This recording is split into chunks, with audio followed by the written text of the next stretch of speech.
ایک واقعہ حضرت سلیمان علیہ السلام اور ان کے والد داؤد علیہ السلام کا، اس پہ میرا الگ سے کلپ ریکارڈڈ موجود ہے، وہاں پہ بھی ڈیٹیل سے ان دو باپ بیٹا کا ذکر آیا ہے، اور اللہ تعالیٰ نے فرمایا ہم نے ان کو حکمت دی تھی، جنات پہ ان کی حکومت تھی، ان کے حکم سے وہ بڑی بڑی عمارتیں بھی تعمیر کرتے تھے اور سمندروں میں غوطے لگا کے چیزیں بھی نکالتے تھے جنات، یعنی اللہ تعالیٰ نے ان کے لیے مسخر کر دیا تھا۔ پھر سورۃ البقرہ میں بھی اللہ تعالیٰ نے سلیمان علیہ السلام کے دور کا ذکر کیا کہ شیاطین کا انٹریکشن عوام الناس سے بہت زیادہ بڑھ گیا تھا جنات کا اس دور کے اندر، اور اسی دور کے اندر سورۃ البقرہ میں آتا ہے کہ ہاروت اور ماروت دو فرشتے تھے جو اللہ تعالیٰ کی طرف سے آزمائش کے طور پہ نازل ہوئے، اور وہ لوگوں کو جادو سکھایا کرتے تھے اور ساتھ بتاتے تھے کہ یہ تمہاری آزمائش ہے، سیکھو نا، اور وہ اللہ تعالیٰ فرماتا ہے ایسا علم سکھاتے تھے جادو کے ذریعے جس سے میاں بیوی میں جدائی ڈال دیں، اور وہ ساتھ بولتے تھے کہ ہم تمہاری آزمائش ہیں۔ ظاہر ہے شر بھی جتنا ہے وہ اللہ ہی نے پیدا کیا نا، من شر ما خلق، میں ہر اس چیز کے شر سے تیری پناہ میں آتا ہوں جو تو نہیں پیدا کی ہے، تو آزمائش کے طور پہ۔ وہ ہاروت اور ماروت کا پھر اکثر لوگ پوچھتے ہیں جی وہ ہاروت اور ماروت الٹے لٹکے ہوئے ہیں، یہ ہو گیا، وہ فرشتے تھے میرے بھائی، فرشتے اللہ کے حکم کی نافرمانی نہیں کرتے، وہ کہتے ہیں کسی عورت پہ وہ عاشق ہو گئے تھے اور یہ سب کچھ جھوٹے واقعات ہیں، فرشتے کبھی بھی راہ راستے نہیں ہٹتے۔ قرآن پاک میں جا بجا یہ چیز آئی ہے کہ فرشتے تو سورہ التحریم کے اندر بھی آیا کہ وہی کام کرتے ہیں جو اللہ ان کو حکم دیتا ہے، اس کی سرتابی کر ہی نہیں سکتے۔ ابلیس نے اس لیے کی کہ کان من الجن ففسق عن امر ربی، وہ جنوں میں سے تھا، سورۃ الکہف کی آیت نمبر 50 میں آتا ہے، اس لیے اس نے اپنے رب کی نافرمانی کی، اس نے حضرت آدم علیہ السلام کو سجدہ نہیں کیا، باقی سب فرشتوں نے کیا تھا۔ تو یہ آپ کو سورۃ البقرہ میں اس حوالے سے بھی ڈیٹیل مل جائے گی۔ رہا تخت بلقیس والا واقعہ، یہ سورۃ النمل میں بڑی ڈیٹیل کے ساتھ اللہ تعالیٰ نے حضرت سلیمان علیہ السلام کی زندگی کے چند واقعات کو ذکر کیا ہے 30 آیات کے اندر، آیت نمبر 15 سے لے کے 44 تک مسلسل 30 آیات میں سلیمان علیہ السلام کا اللہ تعالیٰ نے ذکر خیر کیا ہے۔ سٹارٹ اسی سے لیا ہے کہ وہ اپنے امتیوں سے کہتے ہیں کہ دیکھو اللہ تعالیٰ نے ہمیں کثیر مخلوق پہ فضیلت دی ہے، ہمیں جانوروں کی بولیاں سکھا دی ہیں، جنات کو، ہواؤں کو، پرندوں کو ہمارے لیے مسخر کر دی ہے، اللہ تعالیٰ نے ساری قدرت دی ہوئی تھی۔ اور وہیں پر یہ بھی ذکر آتا ہے کہ ان کی فوج کے لشکروں میں تمام جن، انسان اور جاندار جتنے بھی ہیں ان میں سے ہر ایک کی ان کی علیحدہ فوج تھی، جس طرح آج کل آپ کہتے ہیں نا یعنی ایئر فورس، آرمی، نیوی، ان کے پاس نیوی کے لیے بھی جنات موجود تھے، ایئر فورس سارے پرندے ان کے حکم پہ مسخر تھے، ہوا ان کے حکم سے چلتی تھی، اور انسان بھی موجود تھے۔ اور پھر اسی میں ذکر آتا ہے جس کی وجہ سے سورت کا نام ہی سورہ النمل ہے، نمل عربی میں کہتے ہیں چیونٹی کو۔ وہ اپنے لشکر کے سمیت گزر رہے تھے تو چند چیونٹیاں تھیں، ان کی ملکہ ان کو کہتی ہے، قرآن نے اس کا قول نقل کیا ہے کہ سلیمان علیہ السلام اپنے لشکر سمیت آ رہے ہیں، کہیں ایسا نہ ہو بے خبری میں وہ ہمیں پاؤں کے نیچے کچل دیں۔ تو پھر وہ چیونٹی باقی چیونٹیوں کو کہتی ہے کہ تم لوگ اپنے بلوں میں چلی جاؤ، یعنی چیونٹیوں کا یہ عقیدہ تھا کہ حضرت سلیمان علیہ السلام اور ان کے جتنے صحابہ ہیں ان کو علم غیب کوئی نہیں ہے، کیونکہ تبھی تو کچل دیں گے نا، الا یہ کہ اللہ ان کو بتا دے۔ اچھا، آپ بزرگوں کے علم غیب لے کے بیٹھے ہوئے، تو اس میں اللہ تعالیٰ نے سلیمان علیہ السلام کو اس چیونٹی کی بات سنوا دی، تو سلیمان علیہ السلام اس پر مسکرائے، اور مسکرا کے یہ نہیں کہا کہ مجھے علم غیب ہے، کہا کہ اللہ کا شکر ہے کہ اللہ تعالیٰ نے یعنی مجھے یہ کوالٹی دی ہے کہ اللہ تعالیٰ نے اس چیونٹی کی بات مجھے سنوا دی ہے۔ ہر جگہ آپ کو سلیمان علیہ السلام کا کریکٹر نظر آئے گا گاڈ اورینٹڈ۔ ویسے یہودیوں میں ایک گروہ ایسا بھی ہے جو سلیمان علیہ السلام سے سخت نفرت کرتا ہے، اور بڑے بڑے ان کے اوپر سکینڈل بھی بنائے ہوئے انہوں نے، کیونکہ سلیمان علیہ السلام بڑے کٹر قسم کے موحد تھے، وہ توحید و عزم نہیں ہوتی نا۔ ہر جگہ آپ کو نظر آئے گا سلیمان علیہ السلام جب بھی کوئی کام ہوتا ہے نا، اپنے تو کسی کمال کا ذکر ہی نہیں کرتے، وہ کہتے ہیں یہ اللہ نے مجھے آزمایا ہے، اللہ نے مجھے دیا ہے تاکہ میں اللہ کا شکر ادا کروں، اللہ مجھے جانچ رہا ہے کہ میں نے، وہ تو سینٹرڈ اراؤنڈ گاڈ، اور یہی ایک موحد کی نشانی ہوتی ہے۔ اور وقت کا پیغمبر تو امام الموحدین ہوتا ہے نا، تمام موحدین کا امام ہوتا ہے۔ تو وہ چیونٹی جو ہے نا اس کی گفتگو حضرت سلمان علیہ السلام سن کے مسکراتے ہیں اور پھر اللہ تعالیٰ کا شکر ادا کرتے ہیں کہ مجھے اللہ نے یہ کوالٹی دی ہے. اس کے بعد پھر ذکر آتا ہے کہ اسی دعا میں وہ کہتے ہیں کہ اے اللہ مجھے بخش دے, مجھے اپنی رحمت سے اپنے نیک بندوں میں داخل فرما, اور یہ جو تو نے مجھے اس طرح کی نعمتیں دی ہیں تو مجھے اس قابل بنا کے میں تیری نعمتوں کا شکر ادا کرتا ہوں. اور یہاں کہتے ہیں بزرگوں کا کمال ہے, فلاں کی نگاہ کرم. حالانکہ وہ کہہ سکتے تھے میرے ابا جی دیاں دعاواں نے, انہوں دا فیض ہے, میں انہوں دا ہی مرید ہوں نا. ابا وہ ہے بھی تھا, داؤد علیہ السلام پیغمبر تھے, سب کچھ گاڈ اورینٹڈ ہے. ایک پیغمبر کا باپ بھی پیغمبر ہے تو وہ اپنی کسی کوالٹی کو اپنے پیر کی طرف منسوب نہیں کر رہا, جو واقعی جینون پیر ہے اللہ کی طرف منسوب کر رہا. اسی لیے تو آپ کو کہا جاتا ہے نا کہ آپ قرآن نے ڈائریکٹ نہیں پڑھنا, آپ گمراہ ہو سکتے ہیں, کیونکہ آپ یہ سوچیں گے نا. تو اس لیے تو ہم کہتے ہیں مرنے سے پہلے اے مسلمان کر لے اس پہ غور, کتابوں کا خدا اور ہے, بابوں کا خدا اور جب تم غور کر لو اس کے بعد ایک بار یہ بھی کہنا ہے کہ نہ میں وہابی نہ میں بابی, میں ہوں مسلم علمی کتاب. نہ ہم سو کالڈ وہابی ہیں, کوئی علمی بات کرے تو اس کو کہتے ہیں یہ وہابی ہے, اور نہ ہم بابوں کا دفاع کرنے والے بابی ہیں, ہم علمی کتابی مسلم ہیں الحمدللہ. اچھا, وہ سورہ نمل میں پھر آگے چلتا ہے کہ حضرت سلمان علیہ السلام اپنے دربار میں بیٹھے ہوتے ہیں. اب سارے ان کے کمانڈر حاضر ہیں, جنوں کا کمانڈر بھی ہے, اسی طریقے سے انسانوں کے کمانڈر بھی, سارے ان کے سردار وہاں پہ جمع ہے. تو جو ان کی ایئر فورس کا کمانڈر تھا نا وہ ہدہد تھا. ہدہد ایک پرندہ ہے جس کی بڑی خوبصورت سی کلگی ہوتی ہے, اسے مرغے کی ہوتی ہے, اور بڑا ایکسٹرا آرڈنری پرندہ ہے. آپ جا کے گوگل پہ سرچ کریں, یوٹیوب پہ اس کی ویڈیوز دیکھیں کہ اللہ نے اس کو کیا صلاحیتیں دی ہیں. وہ ان کا سمجھ لیں ایئر فورس کا چیف تھا. تو آپ نے فرمایا وہ کدھر غائب ہے, اور پھر ساتھ فرمایا کہ وہ اپنی غیر حاضری کی کوئی جسٹیفیکیشن مجھے پیش کرے, اور اگر اس نے کوئی ایسی جسٹیفیکیشن نہ پیش کی کہ وہ میرے دربار سے غائب کیوں ہے تو میں اسے سزا دوں گا یا میں اسے ذبح کر لوں گا. بس یہ آپ ورڈکٹ بولتے ہیں تو تھوڑی دیر بعد ہدہد آ جاتا ہے اور وہ اپنی جسٹیفیکیشن پیش کرتا ہے. اب ظاہر ہے وہ میں نے بتایا کہ سورہ نمل میں ہی آتا ہے کہ اللہ تعالیٰ نے جانوروں کی بولیاں سکھا دی تھیں. تو حضرت سلمان علیہ السلام مجھ سے پوچھتے ہیں کہ بتاؤ سر پھر ہدہد دیکھیں کڈا پکا مواحد سی. وہ کہتا ہے کہ اے سلمان علیہ السلام, میں آپ کے لیے ایک ایسی خبر لے کے آؤں جو آپ کے علم میں بھی نہیں ہے. بابی نہیں تھا ہدہد نا.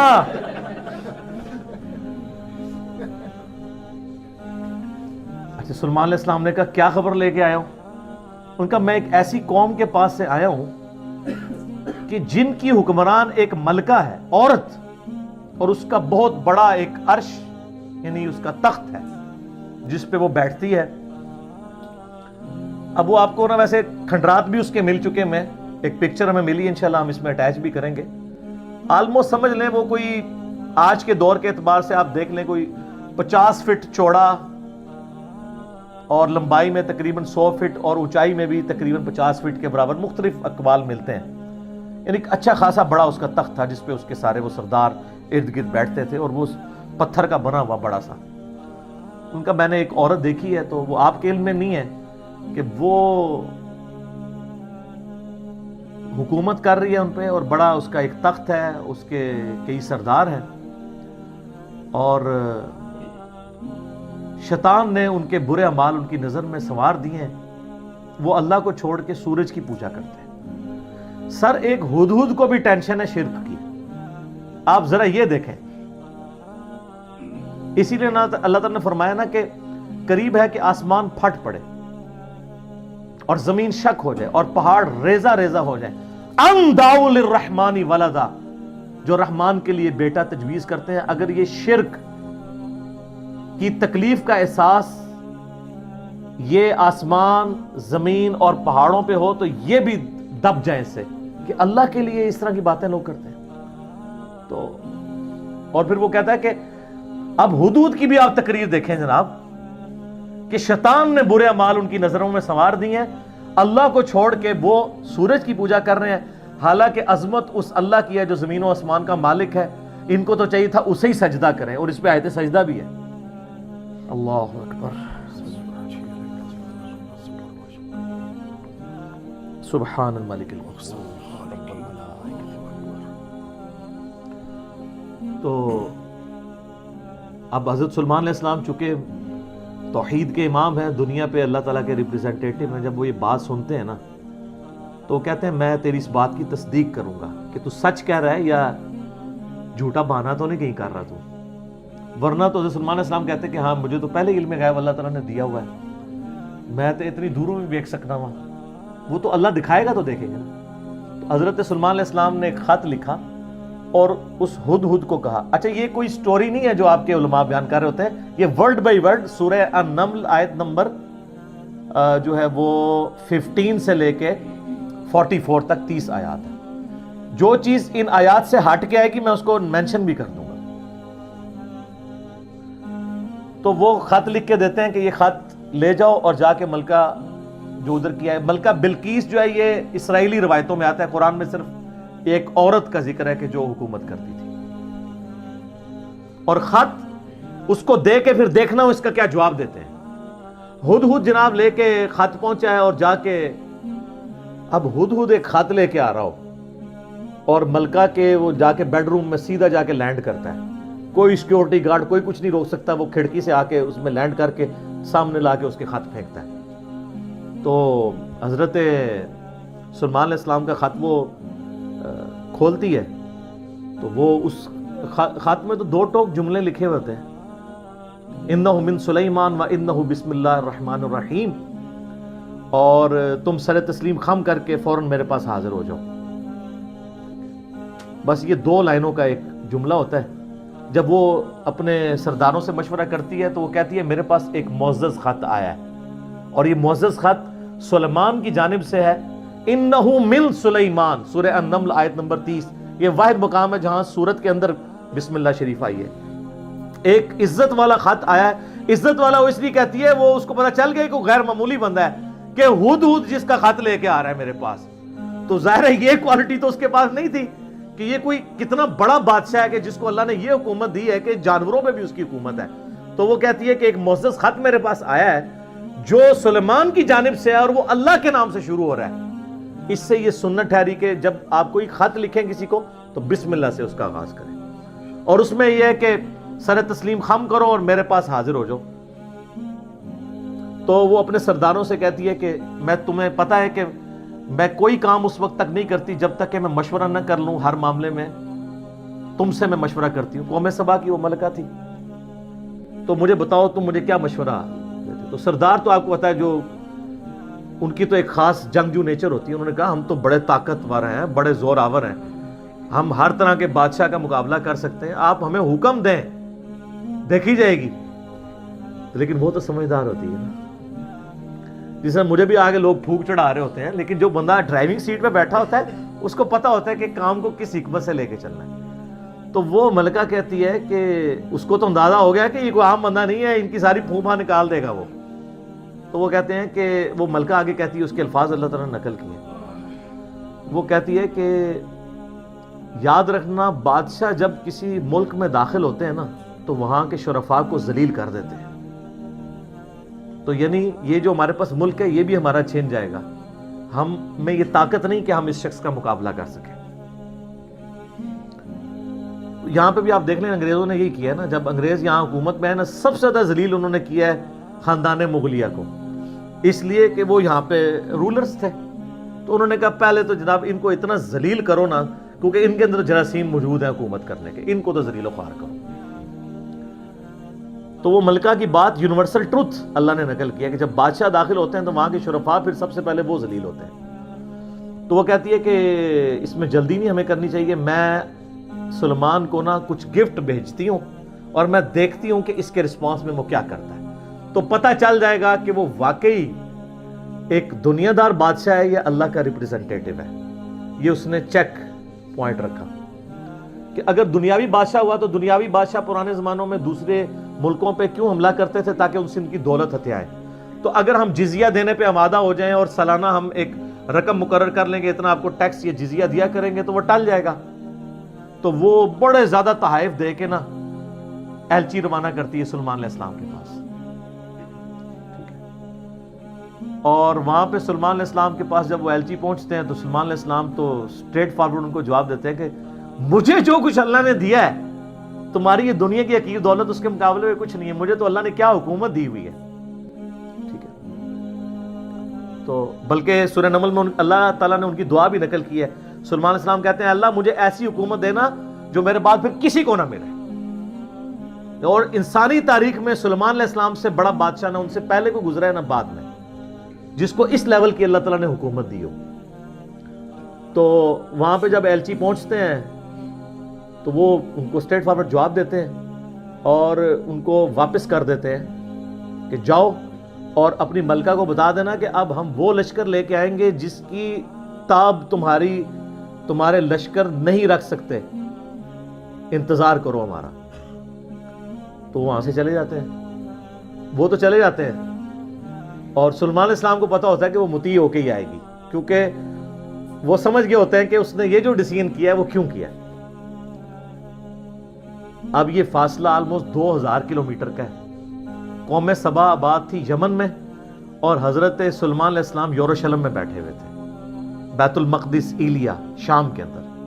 آلموسٹ 2000 کلومیٹر کا یہ فاصلہ ہے. تو آپ سمجھ لیں یہ فاصلہ طے کرنے کے لیے بھی 40 سے 50 دن پیدل چاہیے.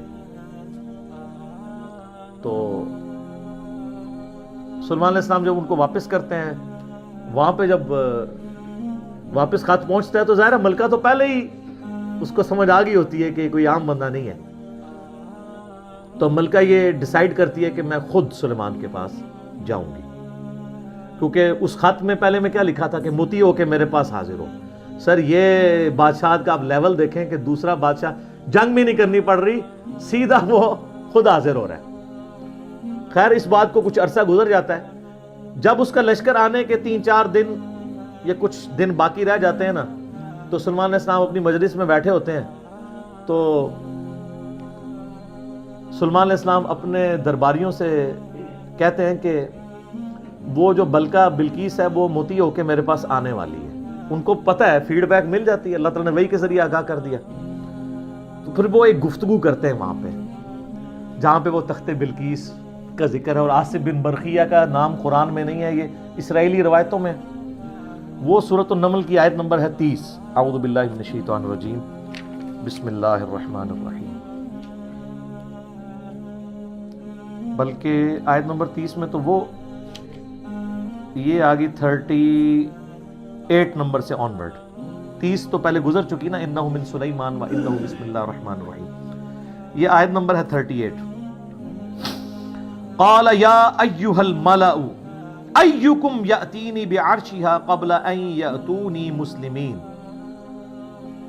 حضرت سلمان علیہ السلام کہتے ہیں اے میرے سردارو جو میرے ساتھ اٹیچ لوگ ہو، تم میں سے کون ہے کہ جو مجھے اس ملکہ کا تخت لا کر دے اس سے پہلے کہ وہ سر تسلیم خم کرتی ہوئی میرے پاس حاضر ہو جائے.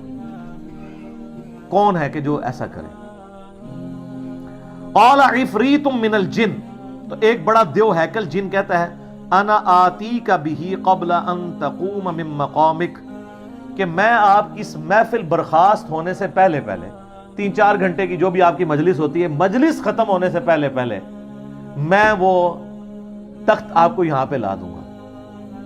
انبلیویبل چیز ہے.